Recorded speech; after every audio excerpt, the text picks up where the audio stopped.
Welcome to Butcher Block Horror Podcast, where we exhume horror movies from the past and cut into what makes them so delectable. I'm Kane. I'm JD. And I am Joe. And today, we've shoved our shovels into the not-so-distant past to present Dead Silence to you. You being our unwitting victims. If you enjoy the taste of these beasts of fright, then make sure you like us on your favorite podcast site. Or subscribe to the Brainworms Presents YouTube channel. No talking during the movie. And make sure you like the video and click the bell. And lick the video. We also have a shoddy website, wegiveYouBrainworms.com. It's a very good website. There you can find links to our Patreon so you can support the show and the link to our funky fresh Discord server. Kane, lower your voice so the puppet doesn't get you. It's not the puppet, it's the ghost. Lower your voice so the ghost doesn't get you. I'm not yelling. I'm just naturally loud. Do you think the ghost differentiates? I think you actually have to scream in terror. Okay. Although it does make me wonder if you went like, woo! If the ghost would count that as screaming and steal your tongue. Well, what if I did this? Dead silence! My guess is that she would have taken your tongue. Yeah, probably. I think that counts. Fuck. All right. Why don't you tell us about Dead Silence, 2007. There was some CGI, but most of the gore was not. Most of the killing was practical. The sludge blood. Yep. Sludge blood. Yep. Little maple syrup blood. Nice. All right. So yeah, Dead Silence was released March 16th of 2007 with a runtime that was way too fucking long. Yeah. It was 89 minutes. The uncut version is 92 minutes. I feel like we got the quadruple uncut or something. Yeah, it could have done with more editing. Felt like eternity. That's not to say it wasn't a good time. Not to say that it wasn't a good time. That's true. There are plenty of upside to discuss, but anyway, we'll get back to that. There's a budget of $20 million with a box office return of $22.4 million. It's not that much of a box office return, really. No, it's not. Yeah, it's kind of broke even, I guess. It's not what you want a movie to do, JD. Well, that's why there's not a Dead Silence 2. That's true. So for James Wan, that's a little bit of a nosedive. Considering his other success in horror, this would probably be his main setback, if you will. Sure. So yeah, Dead Silence was directed by James Wan. Wan was born February 26th of 1977 in Malaysia, and he and his family moved to Perth, Australia, around age 7 for him. Good day, mate. Yeah. Absolutely. That's not a knife. There's some prawns on the barbie. Exactly. All right, now everyone in Australia hates us. You did this. They didn't like us to start with. It's true. Well, that's very possible, but I know one cool person, or two cool people in Australia, and I'm hoping they like us. We'll see, though, I guess. We'll see. Anyway. Yeah. So yeah, this Australian is best known as a director, screenwriter, producer, and comic book writer. Ooh.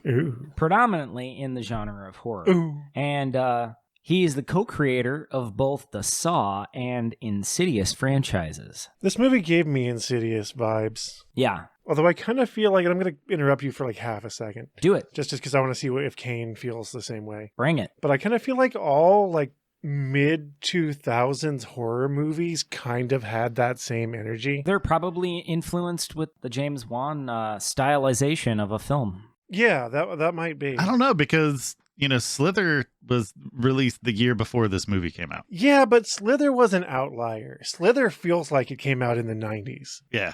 Okay. Visual aesthetics, though, aren't that far off. I mean, there was a lot of dark, high-contrast scenes. And some piss-poor CGI. It did. It has some terrible CGI, just like Slither. Right. So, yeah. James Wan also created the Conjuring franchise, or universe, if you will. Oh, right. So it's really just James Wan movies that I associate as being like all 2000s horror movies. Yeah, and I mean, there were so many of them. I mean, each of those little universes all had several sequels. And, right, yeah. There were a good hunk of those movies. Annabelle. Yeah, and so actually The Conjuring, this is an interesting deet. It's number 2, second on the overall highest grossing horror movie list.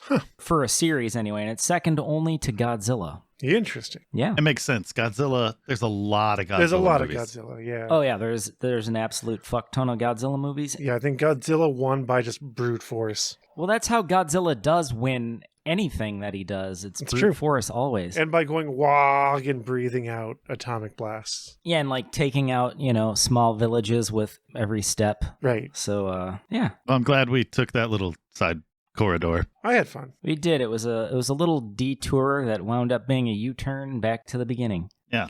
Let's go back to Dead Silence. Surely I will. Dead Silence was produced... Don't call me Shirley. Well, sometimes I like to call you Shirley when you wear that slinky little number. Nice. Yeah. Ah, God damn it. Anyway. I hate recording during the day for this reason. We have so much more energy. Coffee. It's coffee. I like you guys being more subdued. Oh, you like me subdued, huh? Look, I don't want it to go there. You don't like it when your victims you like put up when a I just fight, lay huh? there and Yeah. just go with it? God damn it. Just fucking talk. All right. Who produced this movie? I'm going to get there if you just hold on to your waistband. Yeah, Kane, quit interrupting JD. I hate you guys so much. We have 3 producers. There's Greg Hoffman, Orrin Cools, I believe that's how you pronounce their name, and Mark Berg. And all 3 of these producers were pretty much, I kind of just was skimming through for the horror stuff, and pretty much all 3 of them were involved in the Saw films and Insidious and Conjuring. I mean, a few of them weren't.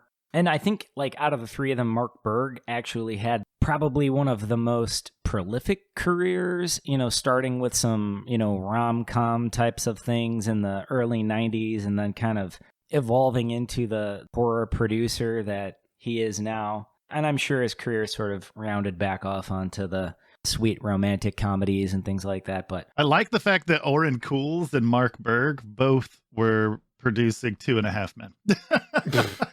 Right. Like, how do you go from there to, like, Insidious? You know what I Right. mean? Or like, Saw, whatever. It's just like, Follow the money. do those fit? No, I mean, it also makes sense that comedic goes to horror and vice versa. Sure. Yeah.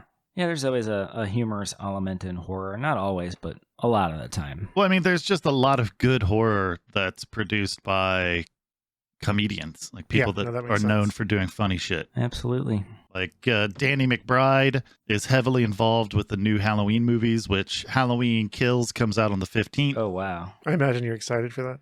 I'm pretty stoked about it. Jordan Peele with all of the horror that he's currently involved in. Mm-hmm. Sure. There's just so much. And all of it's So, I good. mean, Yeah. It makes sense that the people that know how to make you laugh are the same people that know how to make you jump out of your seat in fright. Sure. Tickle you with your funny bone, I guess. Or with their funny bone or something. Something like that. I don't know where this is going, but let's keep talking about Dead Silence. All right. Let's go for it. Let's go for it. We don't have to. Shut up, Joe. God damn it, Joe. I'm going to turn the key and start this thing back up. Yeah, let's do it. Do it. Let's go. All right, we have the plot of Dead Silence. I think it's been a few weeks since we've been able to actually discuss a plot. This one has some turns. Puppet movies just don't Someone happen. was writing this, actually. Yeah. And it may have been a little overwritten, to be truthful, but we'll get there when we... Do you think that if we hadn't been watching the 80s and 90s puppet horror with really no plot, just puppets going crazy, do you think Yeah. if we hadn't watched that and then we watched this movie, we would have been like, oh, this is great. This is Like, just a we normal watched- movie. Yeah, if we had watched this movie first and then watched the rest of the puppet. Well, no, I like, think we films- would have hated this because then we wouldn't have anything to appreciate this. Sure. Like you know what I mean? Like, you need to experience some pain in life to, like, know when, have something to hold in contrast to the times when you're, Okay. feeling joy. Right. Okay. At least that's the way I see it. I Right, don't know. right. Life's about balance. Like how Puppet Master 2 made hobgoblins feel really Oh, the fun. suspense Exactly. is- Exactly. Right. Okay. What Wonka say? Right. That's pretty much how it worked. Yeah. That's a sad point to make, honestly, for a horror podcast, that we can actually sit down here together and say that we enjoy some movies because others are so bad. Mhm. Makes sense. Yeah. So, all right, on to the plot of Dead Yeah. Silence. We have Lisa and Jamie Ashen. Yeah, and that's Ryan Quanten, Hmm. who is well known for playing a character on True Blood, Okay. and then Laura Reagan, whom I haven't seen in anything else. All right. She had some strong Rosemary's Baby vibes Mhm. going with that haircut. Yep. And she's spoiler pregnant. alert, right? Bingo. Anyway, the married lovebirds here, they receive an anonymous gift, which That I was actor hoping seemed was very a confused for much of the movie. Yeah. I was hoping it was a boogie board or a guitar, but Yeah. no such thing in that box. It was, No. and it ended up being a little present named Billy, who happened to be a ghoulishly murderous ventriloquist doll. And so Lisa decides to fuck around and find out as Jamie picks up a meal. Lisa's approached by, the ominous figure and lets out a good scream. Right. There are rules to the screaming.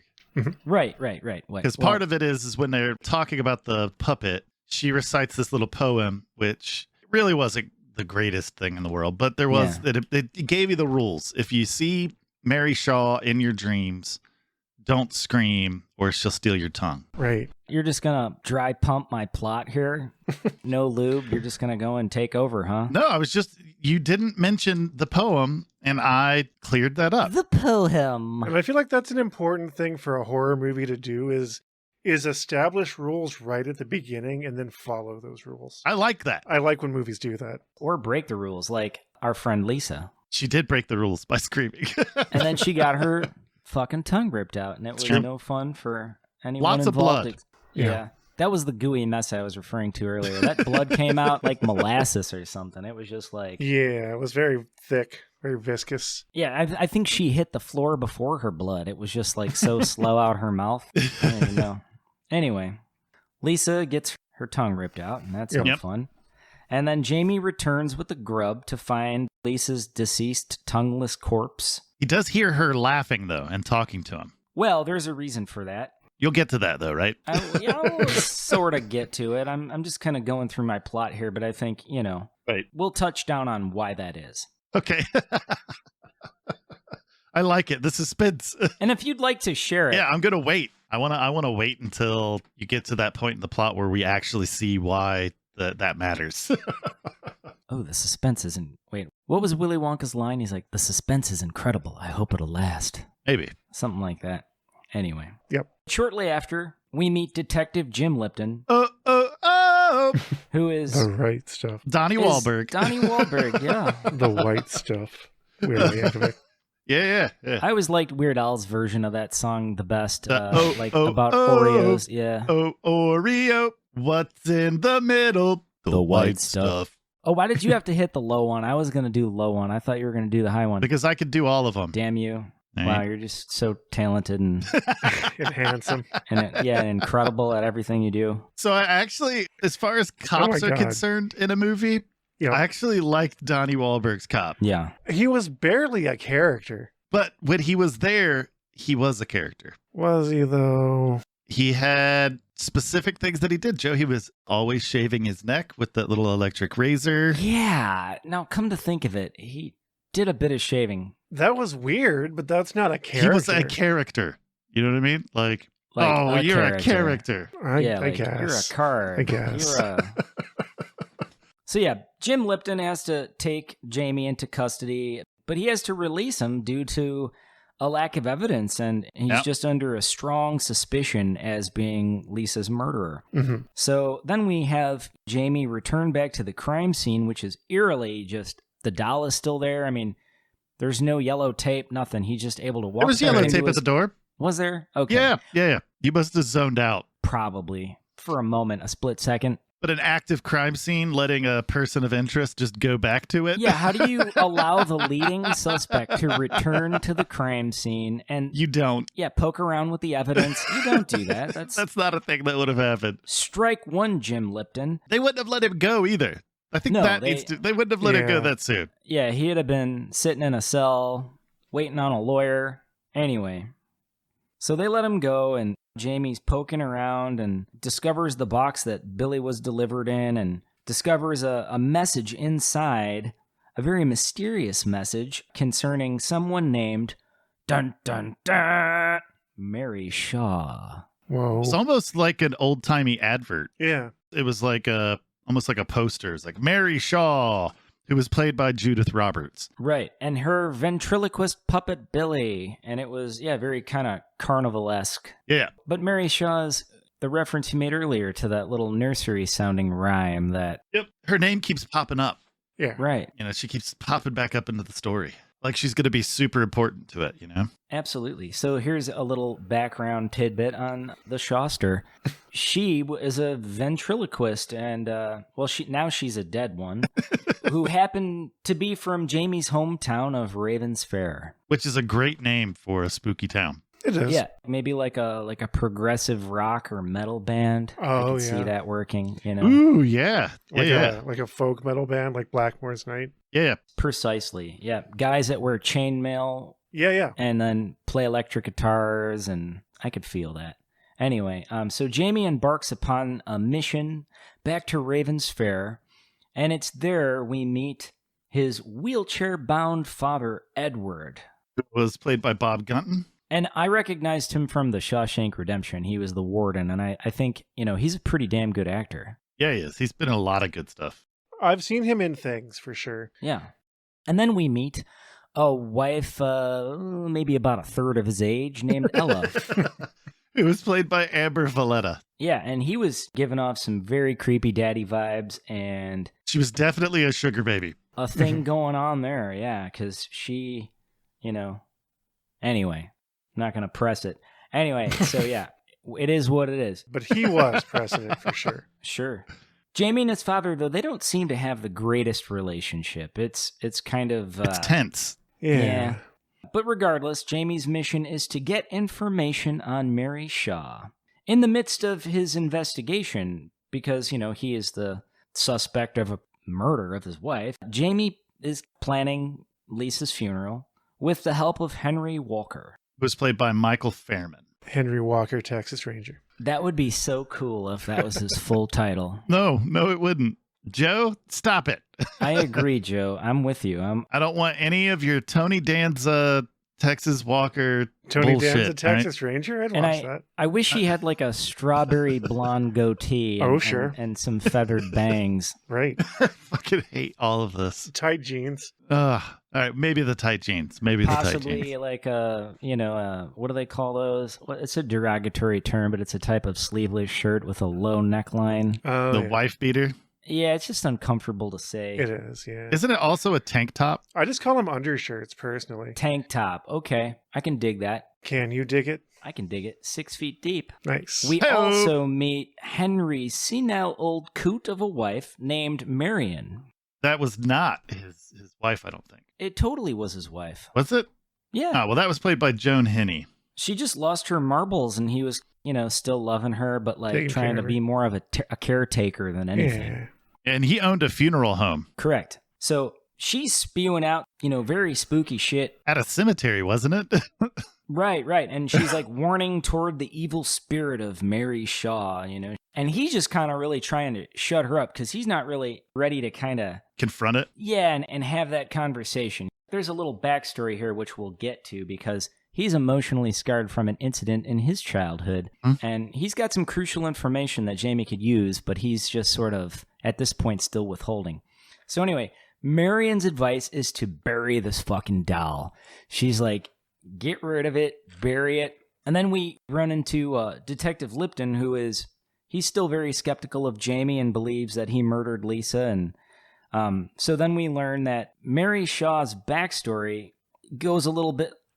All right, I'm just going to cut to the quick here. I'll tell the story about how it relates back to Henry. Right. So Henry's kind of describing that, Shaw is this very famous ventriloquist who was badly humiliated in public, basically, when a boy named Michael claimed to have seen her lips move during a performance. When Michael Ashen is the distant relative or great-grand cousin or some shit like that to Jamie. Right. I just want to drop something in here real quick. Okay, so for being a performer, she's pretty fragile. I mean, she made light of the boy's comments and made the crowd laugh and made some jokes out of it. But I mean, to go and like murder this fucking kid because he disrupted her performance, that seems reasonable to me. Yeah, it kind of seemed like the dummy told her to do it. It did. It's possible. So maybe there was some evil there before. There definitely was. Like there was something going on. There definitely was. Yeah. Well, Mary needs to harden the fuck up and thicken that skin, because I mean, if she's just going to take out everybody that's not how you handle a heckler. That is not at all how you do it. I mean, I mean, I guess you're right. Sometimes you don't choose violence, like you choose a different path, and she didn't. Right. You got to turn the other cheek, Mary. And so the boy Michael goes MIA. And he was played by Steven Taylor. I don't know that matters. I couldn't find anything on him. Well, it would have been better if he had been played by Steven Tyler. Oh my goodness. Yeah, so what happens to Michael Ashen? Steven Tyler actually would have been a better ventriloquist puppet because of the shape and size of his mouth. His face and his big jaw. Just draw a couple lines on his chin and... Yeah. I could see that. Yeah, I'm real glad this is happening. This is what we do, Kane. Yeah. Get used to it. Anyway, the boy Michael, he's MIA. Mary gets blamed. I will say that the person that plays the young Henry Walker was Care Gilchrist. Okay. And Gilchrist was in It Follows, and then he's also the lead in it's called Atypical, where he plays a neurodivergent teenager trying to live his life. Nice. It's actually a fun show. That's why I mentioned it. But okay, it's a very young version of him. He was a little kid. Yeah, so she takes Michael Ashen, and then what happens? She gets blamed. Rightfully blamed. She gets rightfully blamed. Yeah. But she's basically lynched by an angry town of people, and... Which is a weird choice. What do you mean? Because a lot of the time with these kind of horror movies where there's like a generational curse, it's because somebody did something to this person that they didn't deserve. Right. And that's why that's why they kill generations later. But Mary just kind of had it coming. She did. Yeah, I think that's what made it different. I think that's what makes it interesting to me. Yeah. And considering the level of her crime, having killed a child, the townspeople and the family involved in her punishment were fairly accommodating for her. Yeah. I say this because her last wish was to have her body turned into a fucking dummy doll. Right. And then buried with her 101 fucking doll collection. And they carried that out, yeah. They carried that out for her. I just assume that her will said, if you do this, I will give you thousands and thousands and thousands of dollars. That's what I'm assuming happened. Right. Like, I don't support frontier justice, but she did kill a kid. Yeah, she did. She deserved it. So, like, a slap over the head with a shovel might have done. Just stick her in the ground after that. You just murdered a child. How do you get your wishes granted? I don't care about your money. Well, that's what I'm saying, though, is that if this takes place in like the 50s or the 40s or even earlier than that, in the early 1900s, and she's like, I'll give you $500,000. Like, the will is like, you'll get $500,000 if you do this. Now, is this part of the plot, or are you speculating that? I'm speculating because we don't know why. Okay. Why on earth would you go to the lengths that she asked unless you were getting paid? Yeah. I mean, if that's what motivates you, I guess, but I think, I don't know why they listened to her. They shouldn't have. They didn't. It was the one guy. Right. Henry Walker's dad or whatever. That was the guy. That's who did it. It was no one else. He was in charge of burying people. Mr. Walker effed up then. He really screwed the pooch on that. Cause yeah. It probably made the film about 45 minutes longer. That's an absolute fact. Much like our bullshit and this podcast. Yeah. That's what we do. There's a bit of that. Yeah, so we found the backstory of Mary Shaw. She killed a kid, or at least it was assumed that she took and killed the kid. And then she got murdered herself and then was buried with all of her puppets and even had her mouth adjusted to become like a puppet as well. Right. So, and like I said, they rewind and tell the story, Henry, who at the time was, the young son of a mortician, and he witnesses all this, and she rises up and she goes to scare the shit out of him.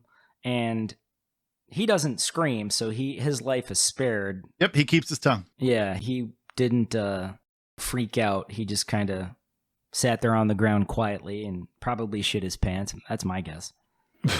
But anyway, Mary only kills those who scream. So back about earlier in the podcast, you were concerned with letting people know some of the rules.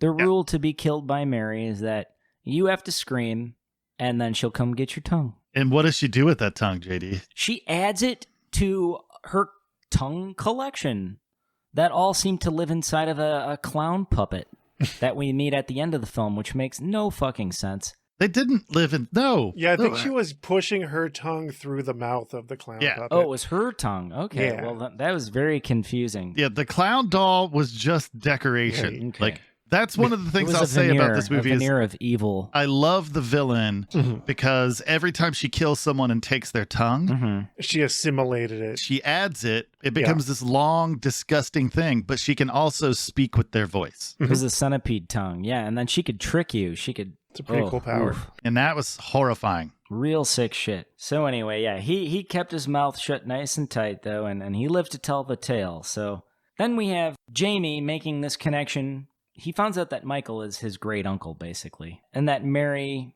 has it in for Jamie's entire bloodline. Everyone that was attached to her murder, their entire bloodline has been Right. weeded out. Right, because they were the people who forced Mary to scream once upon a time and then cut out her tongue. And they silenced her, so this is why she kills and seeks revenge in the method she does. So Mary Shaw ends up with another shot to murder Henry. Didn't happen when he was a kid, but she delivers, in his seniorship, if you will. She lures him into a creepy crawl space and then locks him Under inside. the funeral home. Right, which is not where you want to be, No, obviously. no. It's... No. So then she pops out his popsicle liquor, and Detective Lipton discovers all of Mary's dolls have been exhumed. Weird shit. And then he lets Jamie know about it. Jamie receives a call from Henry, despite the fact that he's now dead. Yeah, we know it, but Jamie doesn't. Right. Jamie doesn't know it, but it's because Mary can use the victims' voices. Yep. It's kind of her little ventriloquist voice throwing trick. Mhm. Anyway, Henry urges Jamie to come to Shaw's theater, claiming that he has a way to prove his innocence. Which is true. Right. But there's some trickery there. It's really just to get him there to try to kill him. Right. Anyway, Jamie and Lipton head down to find 100 dolls all lined up in this massive display case, beautifully organized. Incredibly unsettling. Yeah, incredibly unsettling. That is. And they find the body of Michael. Michael Ashen. Yeah. Yep. Right. And he was transformed into a weird little marionette puppet. Which was horrifying. Pretty creepy. Oh, yeah. And then through the use of the little clown doll that I had mentioned, Mary reveals to Jamie that she murdered Lisa because she was carrying Jamie's baby. Mhm. And this was news to Jamie. Yeah. Yeah, it was. And it was pretty shocking. And then so for Mary, though, this was a deeper step into her revenge, as she now has murdered any potential newborn into the Ashen bloodline. Right. The Ashen family bloodline is no more. Well, he's the last one. Right. Which is, honestly, that line is a pretty decent call to the end of the movie. Sure. Like, you're the last of the Ashen line, blah, blah, blah. It wasn't you. It was in her belly or whatever. Mhm. Right. But, Jamie she still ends up catching up with him. So anyway, Jamie and Lipton burn down the Shaw Theater and all her dolls. And, well, so we think. Yeah. In the process, Lipton falls and lets out a good scream, and Gets his tongue extracted. yeah, it makes him available to be murdered by Mary. Right. Inconveniently takes him out of the movie since he saw all the things and Yep. could tell other people. Yep. And Mary never misses her shot. When it's her turn, she goes wild. Yeah. So anyway, now we're back at Jamie's dad's place, where he is confronted by Mary, but he's able to avoid... Screaming. Yeah, basically. He goes and tries to throw Billy in the fireplace. He's just kind of missing a little bit. It takes him some time to do Yeah, it. he and- hesitates a lot. Yeah, Yeah, there's- I think they just did that to extend the time of the movie. Yeah. That's what it feels like at which that was point. fully unnecessary. Yeah, we Right. got what was happening. It couldn't have been more thoroughly described. Could have been a short film, this movie. I don't know about that. So then we find the major twist. We find that Jamie's dad has been dead probably since his stroke, and he is turned into a doll that is controlled by Ella, who was Mary's masterpiece, aka perfect doll. Yep. Yeah. That was described earlier in the film. And I feel like through the realization of that, right? Mm-hmm. That's what the realization of that. Continue. I'm sorry, JD. Oh no, it's just it was a whole lot there in that There little was. twist. So yeah, but in the process of her creating this perfect doll, well then they come and they get her for making Michael disappear. Wait, what? She made the perfect doll before they lynched her. Did she? Because that's the thing is like, wouldn't that have happened way earlier? Like, I think she was as a ghost still working on almost Right. like a lich continuing to gather power Yeah, that's what it seemed like, is that was like her work continued after death. after she was killed. Yeah. And that was part of why she continued killing, is so that she could continue her research. Nice. And then she finished it with Ella. Yeah. Right. But anyway, the news of all that stuff, it terrifies Jamie, and eventually he finally lets out a good scream, and then Mary finally gets to kill Jamie. That's it. We end the film with that little nursery rhyme and a photo album of human puppets. Yep. Yeah. And that's about that. They could have shaved off a decent amount. Yeah. Like, It still would have been a fun movie. Like 30 minutes. I'm Yeah. sure Yeah. they could have pulled about 30 minutes out of there, and you would have had a ball. I would have had a ball. yeah. I mean, Just I still had fun. conversations that didn't need to happen. Just Yes. weird hesitation while a character like stared off into the darkness for a minute. Right. A lot of things could have been shaved. So now I will say that the score to this movie I really enjoyed. It was done Yeah, by the score was Charlie good. Clouser. Mhm. It had real strong like Exorcist vibes and even a little bit of John Carpenter's Halloween theme. Right. Yeah. But it was good at setting a mood, and that's my main criteria for horror movie soundtracks. It used percussion really Yes, well. it did. Yeah. Nobody Klauses things harder than the Klauser. What? What? All right. Well, we've discussed the plot of the movie and the fact that it might have been a little too long. JD, why don't you tell us about the special effects? I will. And I'm going to talk about someone who was uncredited first, because this person, Tim Selberg, was responsible for the mechanical crew for the Puppet Billy. Oh, nice. Yeah, so a lot of the eye shifting and, some of its little animatronic components. And then there were physical effects, and I'm imagining we're talking about like that very non-viscous fake blood, the gooey, slow-rolling blood spatters. There were occasional blood spatters in this film, but the physical effects were created by Tim Baraball. He's got 70 special effects credits. He worked on The Thing of 2011, but then he got himself involved with Wrong Turn in 2003. He was involved in American Psycho in 2000. He was uncredited on that film, but he was very much involved with it. And he was involved in Saw 4, the special effects, and that came out in 2007. So those were really the only people. I didn't really do much research on any of the CGI artists, and Well, I mean, the prosthetics designer is Francois Degenais. that's correct. The director of this film, he was really into having Mary's face look very almost like peeling paint or something, like cracking and peeling. So there was a lot of like latex application and airbrushing and different things. But I guess I read a little bit about how the actress who played Mary kind of was a real champ about sitting through that makeup job, because I guess it took several hours to apply. Oh, I bet. Yeah. Yeah, their And her contact makeup was lenses amazing. And, Yeah, it was really cool. She looked horrifying. yeah, she was definitely like a pretty rotten corpse, but still like together enough to just give off these like old witch vibes or something, and very demonic. And then the Nicole McCaud was the dummy fabricator. Nice. She actually created all the dummies that were in the movie. Awesome. Apparently the Jigsaw puppet makes a cameo at one point when all the dolls are on the shelf. Really? Yeah. Excellent. I didn't spot Jigsaw, but Yeah, I didn't spot it either. must have been very subtle. Yes, indeed. Is that everything on the special effects? I believe so. Awesome. Well, then we'll go ahead and move straight to our personal experience with the film. Joe, Sure. take it away. Yeah. I hadn't seen this movie until today when we watched it for this, but I've seen, I guess, just a ton of James Wan movies, because he made so many. Yeah. In like the 2000s. And I don't know, it was fine. It had cool moments. It was longer than it needed to be. I don't have a lot to say about it. Okay. Well, so did you enjoy it? Yes or no?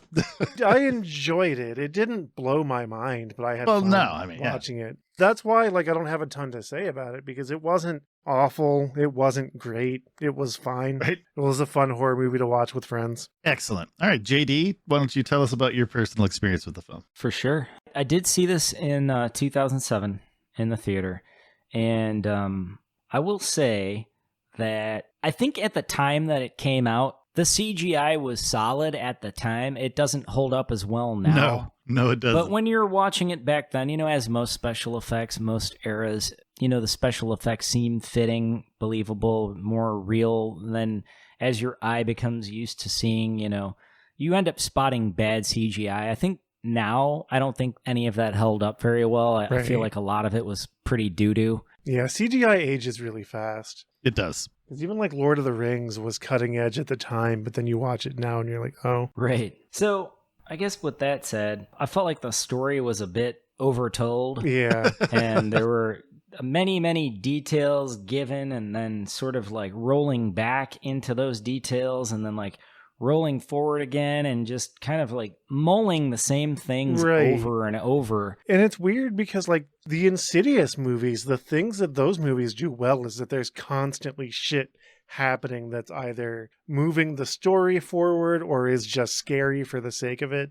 Right. And this movie did not feel that way. No, it didn't. There were times where it drags. Yeah. They didn't employ jump scare very well. I feel like in some of those other franchise, they use a jump scare and they'll use a slow scene as a setup. Mm-hmm. And Exactly. I don't feel like they really did that in this film. It was just like they use a slow scene to set up another slow scene. You're just like, what the fuck? It felt like it was building up to a jump scare and then it was just a transition to something else. Yeah. Yep. And, I hate sounding disappointed with it because as you expressed, you weren't disappointed. I'm not disappointed. It's just, I don't know. If that story wasn't minced, I could have digested it a little bit more on my own terms. Like, Right. It needed better editing, I think. yeah, a little better editing, a little being a little vague for a change. A lot of the gooey puppet films we've watched this season, they were completely vague. I mean, there was just no story to some of these. This The one ones had we so watched. much story that it like almost compensates for the rest of the season that lacked story. It was just like, damn, we just got a ton of story. And in terms of the quality of that story, though, I feel like it was kind of a little corny. The whole like witchy puppet woman who Right, beware the stare of Mary Shaw. Right. She had no children, only dolls. And if you see Right. her in your dreams, be sure to never, ever scream. right. And it sounds cool. But it's kind of like, Freddy's little nursery rhyme. I wouldn't say that it's like that at all, because Freddy's nursery rhyme is a powerful plot device that you see throughout those films. This is like it felt like a hastily thrown together. My point is that it borrows from that. Oh, yeah. Okay. I can see that then. Yeah. Sure. I feel like it was sort of resting on that to do its job in the same way that Freddy's nursery rhyme did, but it just didn't translate the same. Yeah. It was lazy. It felt lazy. Yeah, a little bit. And like I feel like I would like more Mary Shaw content. Yes. Because she was Definitely. the most interesting thing in the movie. Absolutely. Yeah, she had the most scare potential, like Yeah, her makeup and her face underutilized. and the way she moved even, how she could just lunge. You guys realize what's happening right now, right? What's that? We desired to see less puppets and more Mary Shaw. Right. It's the inverse of season 4, essentially. Yeah, I mean the puppets were also dry. Yeah, they were. They were not gloopy. What's the point of a dry puppet really in a horror movie? Well, Billy was pretty well polished in the beginning of the film. By the time Jamie received him, he was a little cruddy. But he wasn't gooey. He had been buried for like Yeah. 40 years. That's true. So that helped him to reach a certain level of decrepitness. Right. And apparently there was some studio fiddling with this movie. Apparently one of the writers Of course there was. was really dissatisfied with how the studio interfered with the script. So maybe there was a better movie before that we're never going to get to see. Right. You know, that's the thing. And as many episodes of this as we've done, every time there's studio interference, the movie is worse off. Right. So why, at this point, you would think the studios would go, hey, every time we meddle, the movie's worse.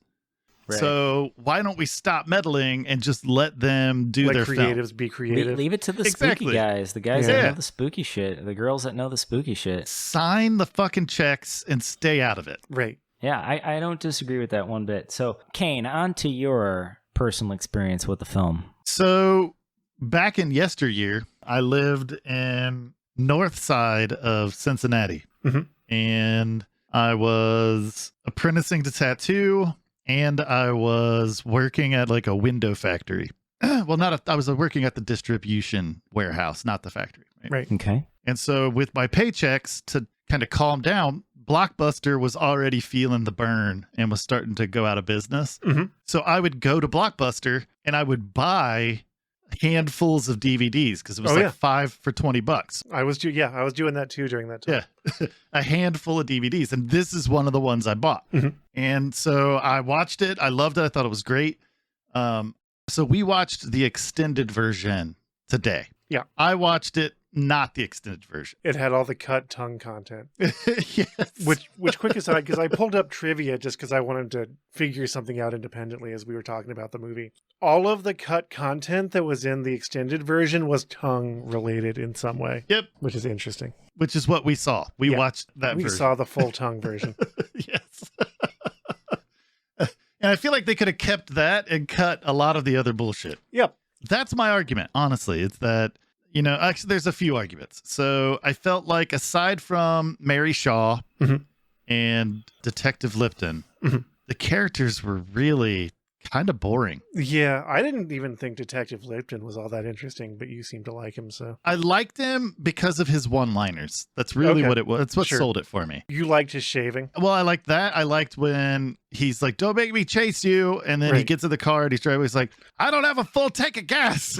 Like that seemed unnecessary. Yeah, but they give him weird comic relief moments. Well, it was just a quirk that made him seem more real. Oh, sure. Because he was like, "Oh, son of a bitch." Right. Like, he seemed really inconvenienced by being in a horror film. He did. He seemed, and I enjoyed that a lot. Sure. But really, it was just him and Mary Shaw. Everyone else was real one-dimensional. Yeah. Like they came to work and they said the lines and then they went about their business. Right. Like, that's really my big complaint with that. And I imagine that the stuff that felt slow, if we would have had a more enthusiastic performance, probably would have felt less slow. I just imagine the character that played Jamie starting the morning and maybe filming for like an hour and a half and then just being like, "When is lunch?" Yeah. He was collecting a pay. He didn't act. No. All of his, and I kept doing it as we were watching the movie, anytime he was meant to show any emotion, fear, anger, sadness, he just kind of seemed like a confused puppy. Like, huh? James Wan was just zapping him with a cattle prod to get him to react to things. Like, he just seemed puzzled. But yes, I mean, overall, I enjoyed the film. I had a good time with it. I'll watch it again at some point. But really, it's a puppet movie, but only sorta. It's kind of the inverse. But it has a lot of puppets in it. It does. There's a ton of puppets in it. More puppets than Puppet Master. That's not saying anything, though. No. Yeah, that's goes without saying, really. Yeah. But yeah, so overall, I liked the film. I enjoyed it. I'll want to watch it again at some point, especially, Halloween is a great time for this. Just the location. Raven's Fair, that town is spooky as shit, and I loved it. I had a good time watching those scenes. Yeah. The weird isolated hotel that a lot of the movie was spent at was really good. Yeah, the theater was really good. The theater was good. That's my favorite point in the movie is like any shots in the theater. Right. They didn't do a great job of because there were 3 main locations in the town. The motel, the theater, and then Jamie's family home. And they were all very good locations. But they didn't really do much work to show you like how they were connected to a town. Right. And they could have done more with that because the town was interesting. Yes. I would like to see content about Raven's Fair, like other creepy things, because it seems like a great location. Like Raven's Fair had Mary Shaw, but she's not she's still alive. Like, or she's still undead doing her thing. Yeah. I mean, her work is finished. Like, so maybe she's at rest. There were some tentative plans for a sequel, but because the movie made no money, they canceled those plans. Right. That makes sense. Anyway, overall, I liked it. Your guys' opinion is overall you liked it. Yeah, it was fine. It was fun. Yeah. Yep. Fun time. If you have watched Dead Silence, let us know what you think. You can get access to us via our website. We give you brainworms.com. And that's also where you can support the show and join our Discord. Oh, Billy. If you're listening to this on YouTube right now, make sure you like the video and subscribe. And then this will actually conclude the season of puppets because we're going back to our Fulci and Dario Argento for the next Right. 2 episodes. Yep. So next week, we're going to be watching The Black Cat by Lucio Fulci. I figured there might be a puppet in there. There you know? might be. Yeah, like a cat puppet or Like something. a cat puppet. Like there's got to Yeah. be, Yeah. like there's a black As cat. long as it's gooey, I'm here for it. Well, I mean, it's a Fulci film. So It's gonna be gooey then. It's gonna be filled with live insects. I would assume. Yeah. The Fulci does not films are play. always moist. You got to give them But yeah. that. Aside from that, I think we're good to go. I think we're good, yeah. Oh, wait. Make sure you click the bell after you subscribe. Oh, because sure. you want to be notified when we put more stuff out. I think that's it. All right. Good night, everybody. Au revoir. Well, what if I did this? Beware the stare of Mary Shaw. She had no children, only dolls. And if you see her in your dreams, be sure to never ever scream.